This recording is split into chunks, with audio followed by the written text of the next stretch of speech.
bienvenidos amigos a la última sección, la número 9 de preguntas para meditar, que lleva como título El ministerio final de Cristo en el santuario celestial. Como primera pregunta tenemos: ¿qué ocurre en la venida de Cristo descrita en Daniel 7:13 y 14? Vemos que nos dice que la venida de Cristo descrita aquí no es su segunda venida aquí a la tierra. Vemos que nos dice que Él va al anciano de días en el cielo para recibir el dominio y la gloria y un reino que le será dado a la conclusión de su obra como mediador.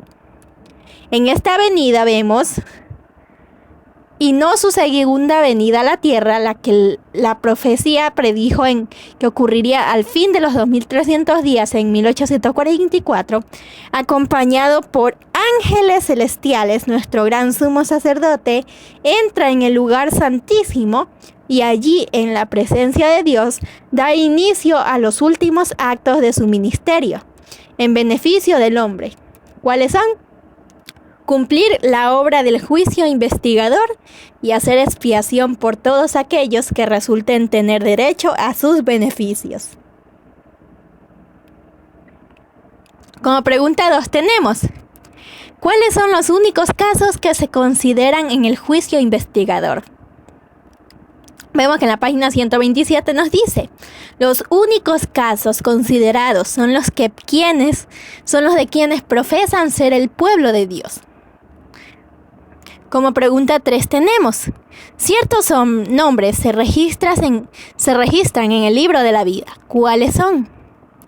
Vemos que nos dice: en el libro de la vida contiene los nombres de todos los que alguna vez entraron en el servicio a Dios.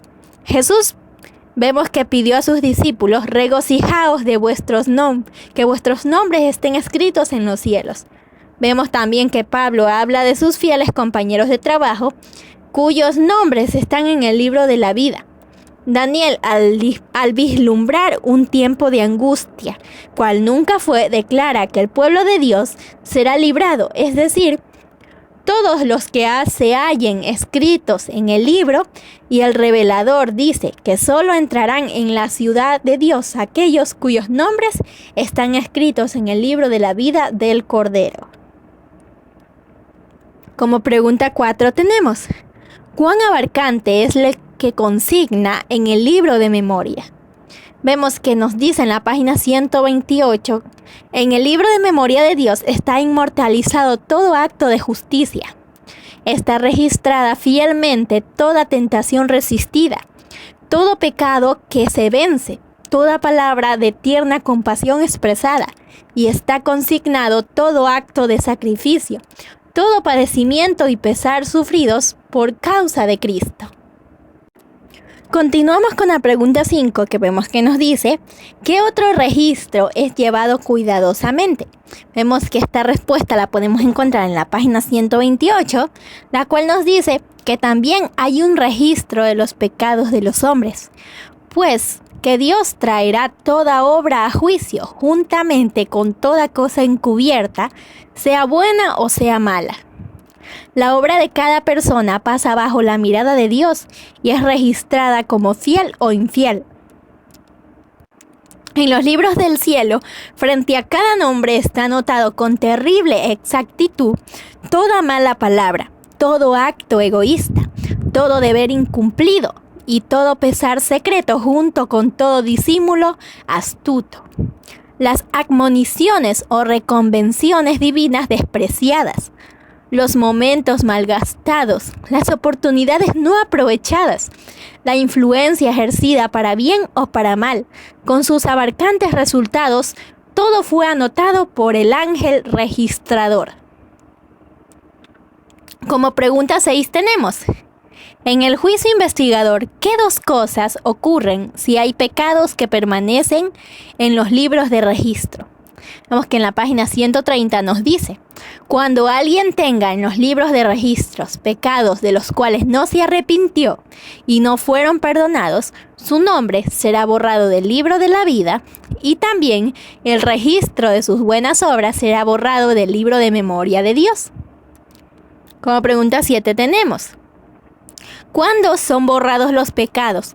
¿Cuándo son perdonados o en el juicio final? ¿Por qué?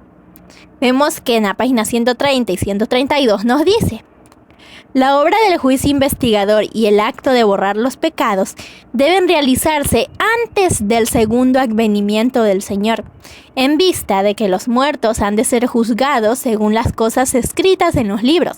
Vemos que es imposible que los pecados de los hombres sean borrados antes del fin del juicio, en que sus vidas han de ser investigadas. Como pregunta 8 tenemos: ¿qué culpas cargará Satanás? ¿Cómo se ilustraba este hecho en el ritual del santuario del Antiguo Testamento? Vemos que nos dice que así como el sacerdote, al quitar los pecados del santuario, los confesaba sobre la cabeza del macho cabrío emisario, así también Cristo colocará todos esos pecados sobre Satanás, el originador e instigador del pecado. El macho cabrío, el emisario que cargaba con los pecados de Israel, vemos que era enviado a tierra inhabitada o al desierto como ellos lo conocían.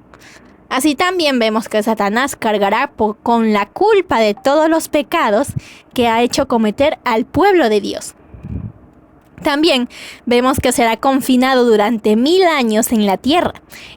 Entonces que ésta va a estar desolada y sin habitantes, y finalmente sufrirá la entera penalidad del pecado en el fuego que destruirá a todos los impíos. Como pregunta 9 tenemos: además de las acciones, ¿qué otras cosas se consideran en el juicio? Vemos que nos dice en la página 134 que se consideran nuestros actos, nuestras palabras, hasta nuestros motivos más secretos. Vemos que Dios es omnisapiente, Él lo sabe todo. Todo lo que pensamos, todo lo que hablamos, todo lo que hacemos, para Él no hay nada secreto. Como pregunta 10 tenemos: ¿cómo se evalúa todo acto que cometemos? Vemos que nos dice: las palabras pronunciadas, los actos realizados jamás pueden ser revocados. Los ángeles tomaron nota tanto de lo bueno como de lo malo. Vemos que el conquistador más poderoso sobre la tierra no puede anular el registro de un solo día siquiera. Nuestros actos, nuestras palabras, hasta nuestros motivos más secretos, todo tiene su peso en decidir nuestro destino para dicha o desdicha. Aunque podemos llegar a olvidarlos, ellos testificarán para justificar o condenar. Como pregunta 11 tenemos: dos obras de Cristo tienen igual valor en el plan de salvación. ¿Cuáles son? Vemos que en la página 136 nos dice: como primera tenemos la muerte de Cristo en la cruz del Calvario. Y como última tenemos la intercesión de Cristo en el santuario celestial. Vemos cuán importantes fueron estas dos obras. Son estas dos obras. La muerte de Cristo fue tan muy importante como lo que ahora en estos momentos Cristo está haciendo en el cielo, intercediendo por nosotros. Como pregunta 12 tenemos: ¿cómo vilipendia Satanás a Cristo y a los ángeles en el juicio? ¿Qué pretende que es imposible para los hombres? ¿Cuál es la respuesta a sus pretensiones? Vemos que todas las respuestas a estas tres preguntas están en la página 137, la que nos dice que de los defectos del carácter se vale Satanás para obtener el dominio de toda la mente, y sabe que si se conservan esos defectos lo logrará. De aquí que trate constantemente de engañar a los seguidores de Cristo con su fatal sofisma de que les es imposible vencer. Pero Jesús vemos que representa en su favor sus manos heridas, su cuerpo quebrantado, y declara a todos los que quieren seguirle: bástate mi gracia. Vemos que también nos dice: llevad mi yugo sobre vosotros y aprended de mí, que soy manso y humilde de corazón, y hallaréis descanso para vuestras almas, porque mi yugo es fácil y ligera mi carga. Entonces nadie considere sus defectos como incurables. Dios concederá fe y gracia para vencerlos. Como última pregunta vemos que tenemos: ¿cómo deberíamos o cómo debiéramos emplear los días de pruebas que nos quedan? Vemos que en la página 137 y 139 nos dice, como punto 1, debemos afligir nuestras almas ante Dios con verdadero arrepentimiento y dolor por nuestros pecados. Como punto 2 tenemos escudriñar honda y sinceramente nuestros corazones. 3. Hay que deponer el espíritu liviano y frívolo. 4. Debemos estar velando y orando, porque nosotros no sabemos cuándo el Señor Jesús va a regresar. Y este ha sido el último capítulo de Cristo en su santuario. Esperamos que haya sido de gran aprendizaje y de bendición para su familia y su vida espiritual. Nos vemos muy pronto en otro audiolibro. Que Dios los bendiga.